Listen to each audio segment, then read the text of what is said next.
Welcome to NCN news. నేను సంధ్య. బులెటిన్లో ముందుగా హెడ్లైన్స్ చూద్దాం. భారతదేశపు మొట్టమొదటి ఏఐ ఆధారిత పర్యాటక రాష్ట్రంగా ఏపీ. పర్యాటక మంత్రి కందుల దుర్గేష్.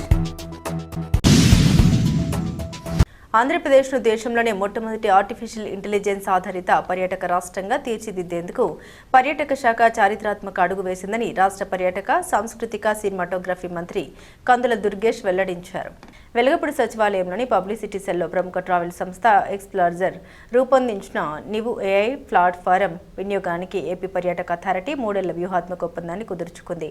పర్యాటక, సాంస్కృతిక శాఖ ప్రత్యేక ప్రధాన కార్యదర్శి Ajay Jain, APTA MD Amrapali Kata, APTA CEO AL Padmavathi మరియు ఇతర ఉన్నతాధికారుల సమక్షంలో మంత్రి కందుల దుర్గేష్ సంబంధిత అవగాహన ఒప్పందంపై సంతకం చేశారు.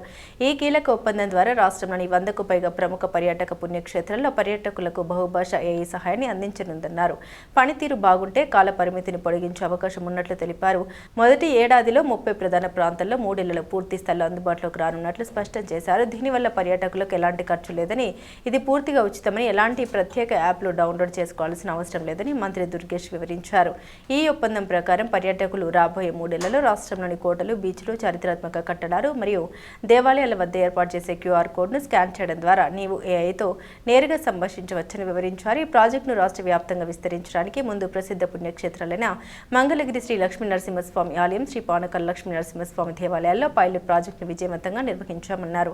ప్రతిరోజు వందలాది మంది భక్తులు ఈ ఏఐ సేవలను ఉపయోగించుకుంటూ తమకు నచ్చిన భాషల్లో ఆలయ విశిష్టతను, పూజా విధానాలను తెలుసుకుని అద్భుతమైన స్పందన అందించారని తెలిపారు. ముఖ్యమంత్రి నారా చంద్రబాబు నాయుడు, ఉప ముఖ్యమంత్రి పవన్ కళ్యాణ్ల నాయకత్వంలోని స్వర్ణాంధ్ర విజన్ 2040 లక్షల సాధనలో ఇదొక కీలక మైలురాయిగా మంత్రి దుర్గేష్ అభివర్ణించారు.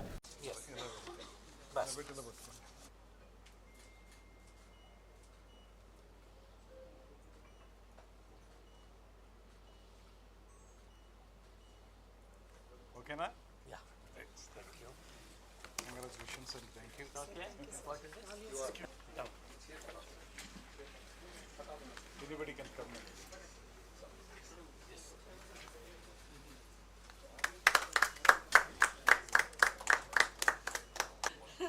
Please. Just asking. Just asking. I am Nivu, your personal travel guide here at Sri Lakshmi Narasimha Swami Temple. I can tell you all about this wonderful place, its history, its stories, and the best things to see around Main Bazaar Road, Mangalagiri. And I am happy to chat in any language you prefer. So we pick it from all the authentic sources. మామూలుగా జనరల్గా జరిగేది ఏంటంటే మన స్థల పురాణం అంటే వాళ్ళు ఏం చెప్తే వినేసి వచ్చేయాలి. ఇక్కడ అలా కాకుండా ఇది ఇలా ఎందుకైంది, ఇలా ఎందుకని అడిగితే కూడా దానికి సమాధానం చెప్పేదానికి వాళ్ళ దగ్గర ఇన్ఫర్మేషన్, అది మనకు ఉపయోగం.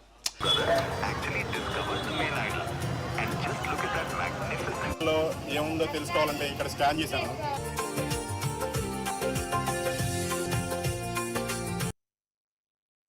నమస్కారాలు. ఈరోజు ఆంధ్రప్రదేశ్ రాష్ట్ర పర్యాటక రంగంలో ఒక ప్రత్యేకమైనటువంటి ఏఐ బేస్డ్ స్టేట్గా ఆంధ్రప్రదేశ్ అవతరిస్తున్నటువంటి శుభ సందర్భం. ఈరోజు ఎక్స్ప్లోరర్ అనేటువంటి సంస్థ, దాన్ని రిప్రజెంట్ చేస్తున్నటువంటి జతిన్ భాటియా గారు ఆయన ఇక్కడ ఉన్నారు. వారితో పాటు మా special chief secretary Shri Ajay Jain గారు, అదేవిధంగా మా ఏపీటీడీసీ ఎండీ గారు శ్రీమతి పద్మావతి గారు, ఇంకా మా డిపార్ట్మెంట్ వారు అందరూ ఉన్నారు. ఈరోజు ప్రధానంగా ఒక 3 సంవత్సరాలకు గాను ఒక అవగాహన పత్రాన్ని ఎక్స్ప్లోరర్ వారితోటి ఈరోజు ఏర్పాటు చేసుకోవడం జరుగుతుంది. ప్రధానంగా దీని యొక్క ఉద్దేశం ఏంటంటే, మనం ఆర్టిఫిషియల్ ఇంటెలిజెన్స్ గురించి చాలా రోజులుగా వింటున్నప్పటికీ కూడా ఏదైనా ఒక ఇన్ఫర్మేషన్ కావాలంటే ఇప్పటి వరకు మనకి 1 వేలోనే మనకి ఇన్ఫర్మేషన్ వచ్చేటువంటి విధానం ఉంది. ఇక్కడ ఏదైతే ఈ పర్యాటక ప్రదేశాలు కానీ, లేకపోతే టూరిజం సంబంధించిన ఇతర ప్రదేశాలు కానీ, అదేవిధంగా టెంపుల్స్ కానీ, వీటికి సంబంధించినటువంటి ప్రాంతాల్లో ఎక్స్ప్లోరర్ వారు ఒక ప్రత్యేకమైనటువంటి నూవీ యాప్ని, నూవీ ఏఐ అది ఏర్పాటు చేస్తారు. అంటే క్యూఆర్ కోడ్ని అక్కడ ఇస్తారు. దాని మీదకి మనం ఎవరు కూడా యాప్ను కూడా డౌన్లోడ్ చేసుకోకర్లేకుండా డైరెక్ట్గా అక్కడికి వెళ్ళి ఆ క్యూఆర్ కోడ్ని మనం దాంట్లోంచి చూస్తే ఆ స్థల పురాణం మొత్తం కూడా మనకి వచ్చేస్తుంది. 130 భాషల్లో వస్తుంది. మీరు ఏ రకమైనటువంటి భాషలో మాట్లాడితే ఆ రకమైనటువంటి భాష 130 భాషల్లో వస్తుంది. మనం దాన్ని ఇన్ఫర్మేషన్ తెలుసుకోవటం మాత్రమే కాకుండా ఆ స్థల పురాణం లేకపోతే అక్కడ ఉన్నటువంటి విశేషాలు, ఆ చుట్టుపక్కల ఉన్నటువంటి విశేషాలు తెలుసుకోవడం మాత్రమే కాకుండా మీకు ఇంకా అందులో ఏమైనా సందేహాలు ఉంటే, ఆ డౌట్స్ ఏమైనా ఉంటే వాటిని కూడా మళ్ళీ 2-వే కమ్యూనికేషన్ సిస్టంలో వాటిని మనం అడిగితే అది మళ్ళీ చెప్పేటువంటి కార్యక్రమం ఉంటుందన్నమాట. మొట్టమొదటిసారిగా దీన్ని ఇవాళ మంగళగిరిలో పానకాల లక్ష్మీనరసింహస్వామి ఆ ప్రాంతంలో పెట్టడం జరిగింది. అది చాలా విజయవంతంగా మేము చూడడం జరిగింది.